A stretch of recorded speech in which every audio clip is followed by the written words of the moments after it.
Numbers of questions have been asked both by the locals in Westnile region and the local leaders about what has happened to the Nyagak 3 power station in Zombo district. In this feature story, we take you through the progress of the works at Nyagak 3 power station to ascertain the progress of the works, whether there will be value for money in the project where the government has 30% share and the 70% share is being shared among the three companies, namely Tata Consulting Engineers, Dot Services Limited and Hydromax Limited. Nyagak Power Station, located across the Nyagak River in Nyapea Sub-County, Okoro County, Zombo District in Westnile Sub-Region of the Northern Region of Uganda. It is approximately 15 kilometers north of the town of Paida, close to the border with the Democratic Republic of Congo. In a close proximity to but downstream of the existing Nyagak 1 power station, Nyagak 3 power station is expected to produce 6.6 megawatts. After conducting an environmental impact assessment by Leimeyer International GmbH, a German consulting engineer firm, in 2010, the Uganda Electricity Generation Company took the responsibility to develop the power station through a public-private partnership, with the construction anticipated to begin in 2015 and last 3 years, with the commissioning anticipated in 2018. During the impromptu visit by the Minister of Energy and Minerals Development, Ruth Nankabirwa, to ascertain the progress of the work, she found out that the work started in May 2020, not as planned earlier. Then, what caused the delay? Currently, our challenge is that we need funding from the government of Uganda. Also the debt financing, which we are trying to close within the next 3 months. But currently all the funding is done by the private party. Out of the funding required from government, so far they have given us about 6 billion, but we need further 26 billion as a contribution from the government of Uganda. So these funds we are requesting the Honorable to be available within this financial year, so that we can finish this project by September 2022. Yeah, COVID-19 made us in the cabinet to propose budget suppression by 40% across. But the ministries were supposed to guide the Minister of Finance on where to cut, so that we don't end up cutting budget or suppressing budget for projects which have contractual obligations like this one. Because if you don't honor or respect the contractual obligation, then you are calling for penalties, and then the project will end up being more expensive. So what I will do is to go back, sit with finance to see how we can maybe through a supplementary, maybe our economy has started moving, coming up to the level where we were. We are expecting the country to be opened in January, so activities will be, opened, and probably revenue collection will increase.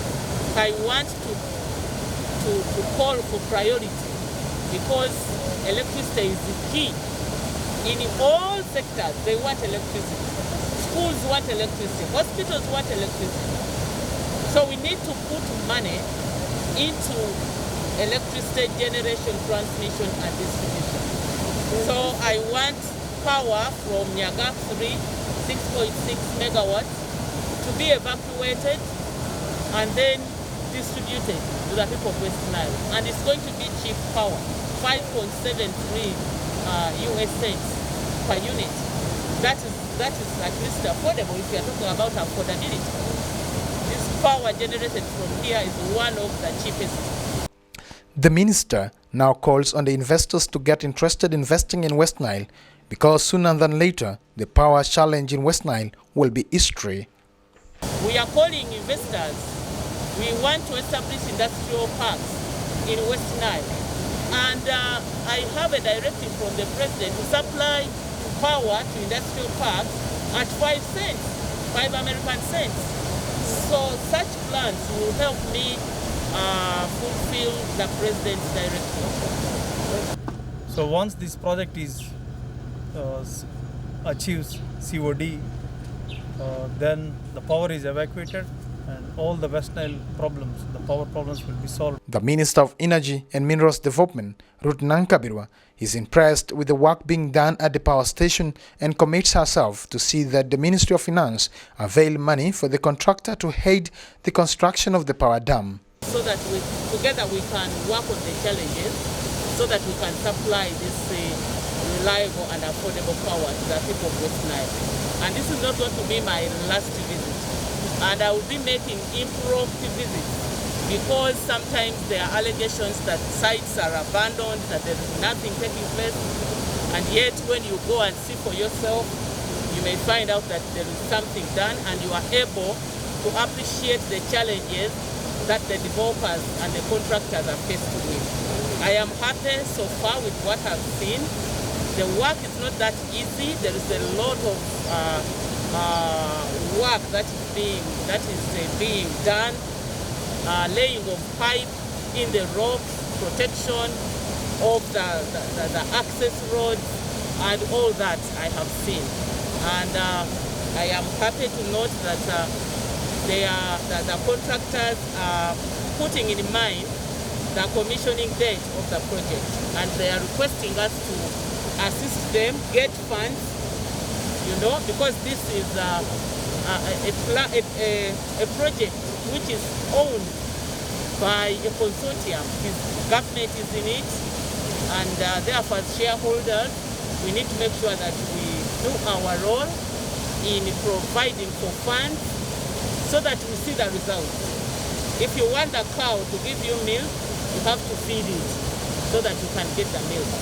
The power generated would be evacuated via the existing 33 kilovolt transmission power lines linking the towns of Paida, Nebi, Bondo, Okolo, and Arua.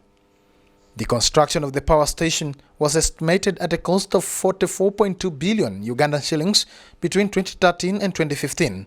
In March 2018, one of the Uganda dailies reported that KFW had withdrawn a grant of 36 billion Ugandan shillings towards completion of this project due to extended delay in reaching financial close.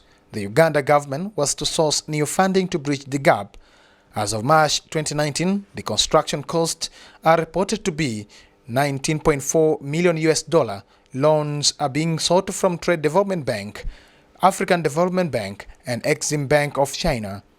In November 2020, the African Export-Import Bank agreed to lend $10 million towards the completion of this power station, replacing KFW, which withdrew 8 million euros funding in 2018 due to delays in land acquisition.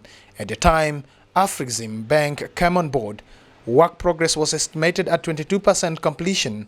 Commercial commissioning is anticipated in the fourth quarter of 2022. With all the monies being put in the construction of the Nyagak 3 power station, will Westnile Power's challenge be history? The Nyagak 3 power project that the construction started last year in May 2020 is expected to be completed by July 2022. According to the Minister of Energy and Mineral Development, Ruth Nankabirwa, she says with what he has witnessed on ground, the Westnile people will have a reason to smile when it comes to power generation, coupled with the connection that is being connected from Karuma Power Dam. For Westnile TV, I am Dennis Oringi reporting.